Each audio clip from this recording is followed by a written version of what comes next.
Assalamualaikum warahmatullahi wabarakatuh. Kami dari kelompok satu ingin mempresentasikan makalah penelitian yang berjudul Analisis Pengaruh Durasi Belajar dan Intensitas Kehadiran terhadap Indeks Prestasi Mahasiswa menggunakan uji regresi linear berganda. Tapi sebelum itu, ini ada anggota kami, nama saya Lukman Hakim dengan NIM 19240607. Nama saya Rian dengan 19240796.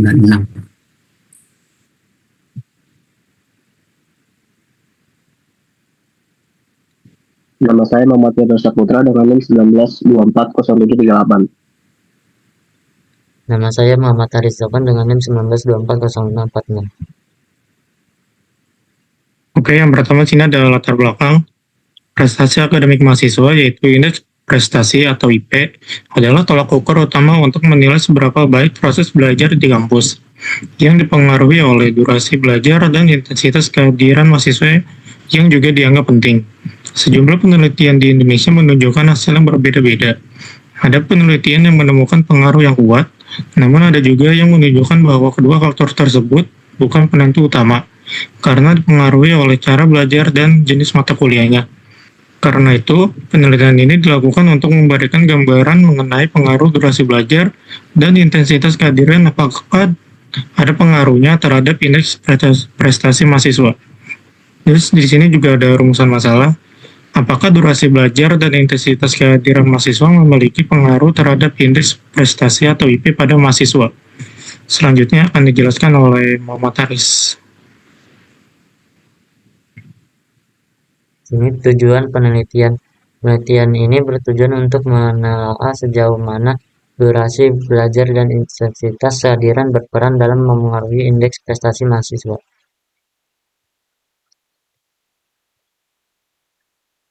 Manfaat penelitian bagi mahasiswa. Penelitian ini membantu mahasiswa menyadari bahwa mengatur waktu belajar dan disiplin dalam kehadiran bisa membantu meningkatkan indeks prestasi.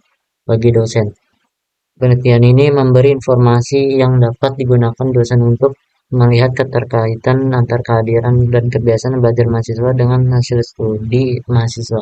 Bagi peneliti lain, peneliti ini bisa jadi panduan awal bagi peneliti lain yang ingin meneliti apa saja yang mempengaruhi prestasi akademik mahasiswa.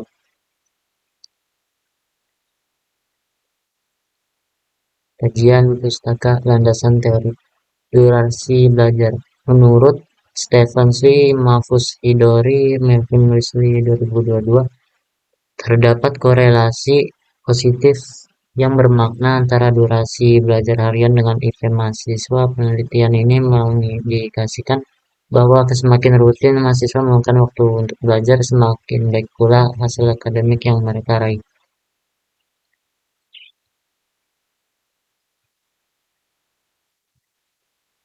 Ini intensitas kehadiran. Menurut Widayawati Bayu Fajar Susanto 2025 menekankan bahwa kombinasi antara durasi belajar dan intensitas hadiran secara bersama mengaruhi performa akademik mahasiswa.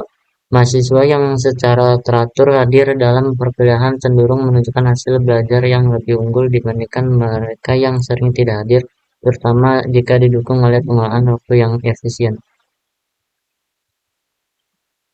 IPK mahasiswa, Indeks Prestasi Kumulatif atau IPK, berfungsi sebagai ukuran utama untuk mengevaluasi keberhasilan akademik mahasiswa di institusi pendidikan tinggi. Menurut Sari Wahyuningsi 2024, IPK didefinisikan sebagai ukuran rata-rata pencapaian akademik individu selama periode studi di sebuah institusi pendidikan tinggi. Selanjutnya dibacakan oleh Firdaus.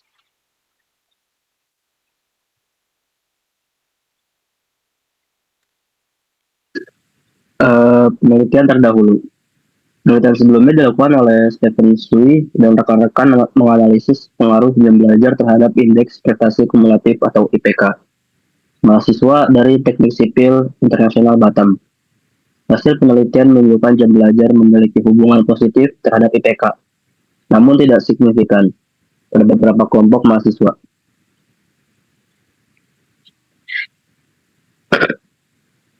Jenis dan pendekatan penelitian.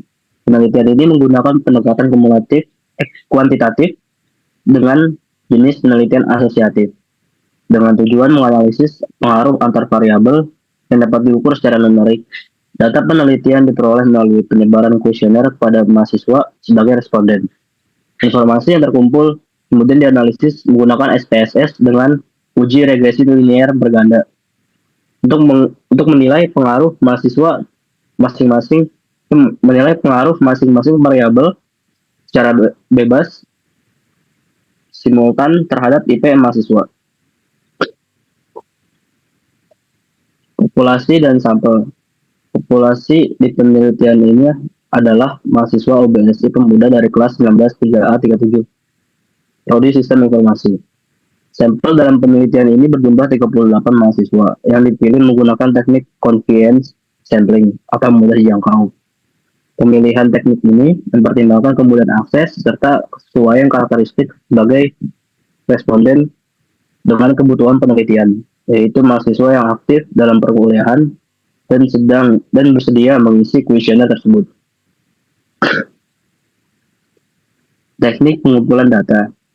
Data dikumpulkan menggunakan instrumen kuesioner dengan jumlah 10 pertanyaan menggunakan skala Likert 1 sampai 5. Dari sangat setuju sampai sangat tidak setuju.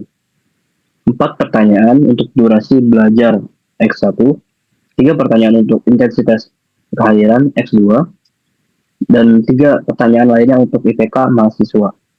Y. Uji validitas, reliabilitas, dan regresi linear berganda. Pengujian validitas, proses ini melibatkan pemeriksaan koefisien korelasi Pearson antara setiap item dan skor total variabel terkait. Item dinyatakan valid kalau nilai SIG kurang dari 0,05. Pengujian reliabilitas, evaluasi ini dilakukan dengan memeriksa nilai Cronbach alpha. Instrumen dinyatakan handal jika Cronbach alpha lebih dari 0,6.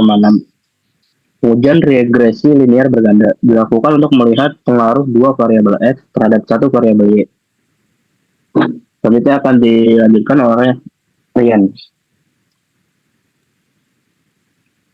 Nah, untuk hasil dan pembahasan, yang pertama di sini sebelum melakukan uji regresi linear berganda, di sini ada pengujian uji validitas. Nah, di sini ada tabelnya, tabel hasil uji validitas variabel durasi belajar yaitu X1. Di sini ada item, ada R hitung, R tabel, dan juga keterangan. Nah, sebelumnya saya menjelaskan sedikit apa itu uji validitas. Nah, uji validitas itu adalah cara untuk mengetahui apakah suatu pertanyaan benar-benar mengukur apa yang diukur. Singkatnya, tepat sasaran sama dengan valid. Sedangkan di sini item adalah pertanyaannya.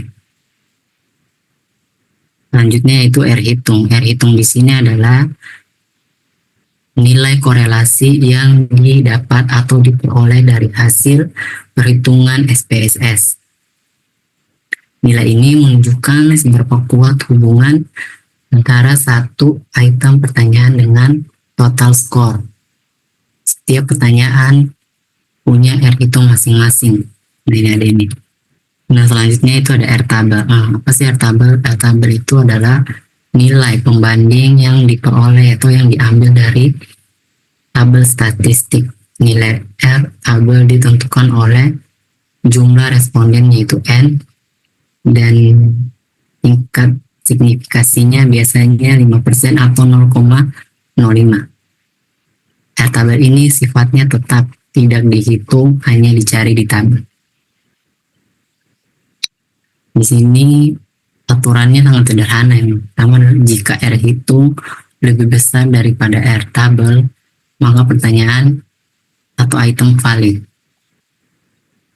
Nah, di sini tabel di atas menunjukkan hasil uji validitas variabel durasi belajar yaitu X1, di mana nilai R hitung nilai lebih besar dari R tabel yaitu 0,312, yang artinya variabel durasi belajar ini X1 ini dinyatakan valid.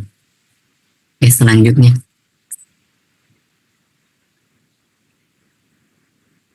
Hasil uji validitas untuk item atau variabel intensitas kehadiran yaitu X2. Sebelum tadi saya sudah jelaskan, di sini ada hasilnya, ada item, ada R hitung, ada R tabel, ada keterangan.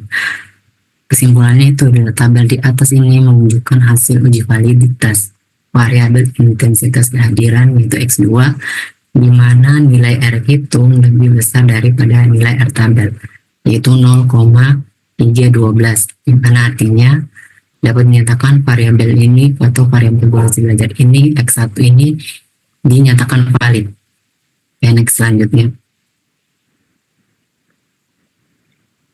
Terakhir yaitu dengan tabel uji validitasnya untuk variabel Y, yaitu indeks prestasi mahasiswa. Di sini ada item, seperti biasa ada item, ada R hitung, ada R tabel, dan juga keterangan. Kesimpulannya di atas ini yaitu tabel di atas ini menunjukkan hasil uji validitas variabel durasi belajar, variabel intensitas indeks prestasi mahasiswa yaitu variabel Y, di mana R hitung ini lebih besar daripada R tabel yaitu 0,132. Artinya variabel IP mahasiswa ini Y dinyatakan valid. Oke, selanjutnya. Nah, kemudian yang ini adalah hasil dan pembahasan uji reliabilitas. Nah, setelah melakukan uji validitas, ini selanjutnya melakukan hasil uji reliabilitas. Uji reliabilitas ini apa sebenarnya sih? Uji reliabilitas ini adalah cara untuk mengetahui apakah sebuah kuesioner atau alat ukur itu konsisten. Di sini ada jumlah pertanyaan, di sini ada variabel X1 durasi belajar, variabel X2 intensitas kehadiran, variabel Y IPK mahasiswa, di sini ada nilai formulir alfa atau hasil. Di sini adalah syarat, ada keterangan. Di sini maksudnya ini ada 0,6 ini artinya adalah ambang batas. Dalam uji reliabilitas ini biasanya memakai kelompok alfa. Nah, hasilnya berupa angka 0 sampai 1. Untuk yang dipakai di sini ada 0,6 yang artinya cukup reliable, bisa diterima terutama untuk penelitian awal. Untuk kesimpulannya yaitu tabel di atas ini menunjukkan ketiga variabel memiliki nilai kelompok alfa lebih besar dari 0,6 dan dianggap reliable. Kesimpulannya bahwa instrumen ini konsisten dan dapat dipakai berulang kali. Oke, next selanjutnya.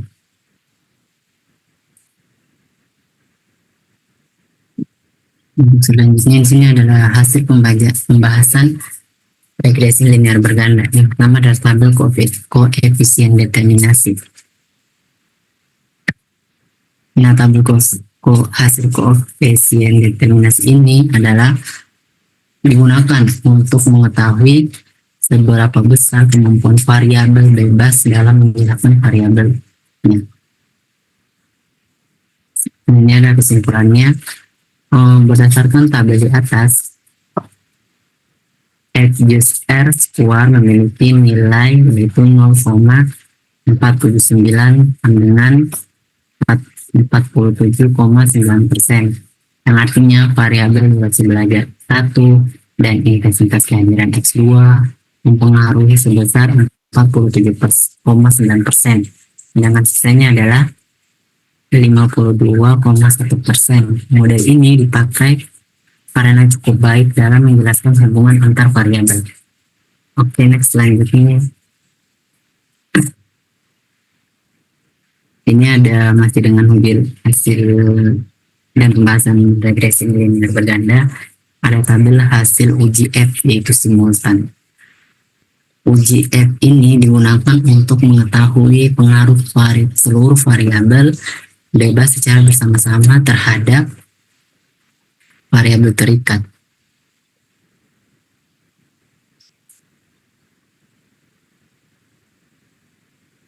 Untuk kesimpulannya itu ada tabel di atas ini memiliki nilai signifikan sebesar 0,001 lebih kecil dari 0,5. Nah, artinya dapat berpengaruh variabel durasi belajar X1 dan intensitas kehadiran X2 terhadap variabel P mahasiswa yaitu variabel Y secara simultan atau bersama-sama. Oke, selanjutnya untuk yang terakhir itu tabel hasil uji T atau uji hipotesis. Uji ini digunakan untuk mengetahui pengaruh masing-masing variabel bebas terhadap variabel terikat secara individu. Nah, untuk kesimpulannya di sini ada tabel di atas ini menunjukkan nilai signifikan variabel durasi belajar yaitu X1 adalah 0,47457 lebih besar dari 0,5. Nah, ini dinyatakan tidak berpengaruh signifikan terhadap variabel IP mahasiswa itu variabel Y sebesar 0,080. Nah, untuk sedangkan nilai signifikan variabel intensitas kehadiran yaitu X2 yaitu nilainya sebesar 0,001 lebih kecil dari 0,5. Nah, ini dinyatakan berpengaruh signifikan terhadap variabel IP mahasiswa sebesar 0,501. Untuk selanjutnya, next. Nah, ini kesimpulannya. Berdasarkan hasil pengujian hipotesis, penelitian ini menunjukkan bahwa intensitas kehadiran ini, yaitu variabel X2, ini berpengaruh signifikan terhadap indeks prestasi mahasiswa, itu variabel Y. Sementara itu, durasi belajar, yaitu X1, ini menunjukkan tidak adanya pengaruh yang signifikan terhadap variabel Y atau IP mahasiswa. Dengan demikian, dalam penelitian ini dapat disimpulkan intensitas kehadiran merupakan faktor yang lebih dominan dalam mempengaruhi prestasi akademik mahasiswa dibandingkan durasi belajar. Selanjutnya, terima kasih atas perhatiannya. Boleh ditutup, Lukman. Sekian dari kelompok kami, kurang lebihnya mohon maaf. Wassalamualaikum warahmatullahi wabarakatuh.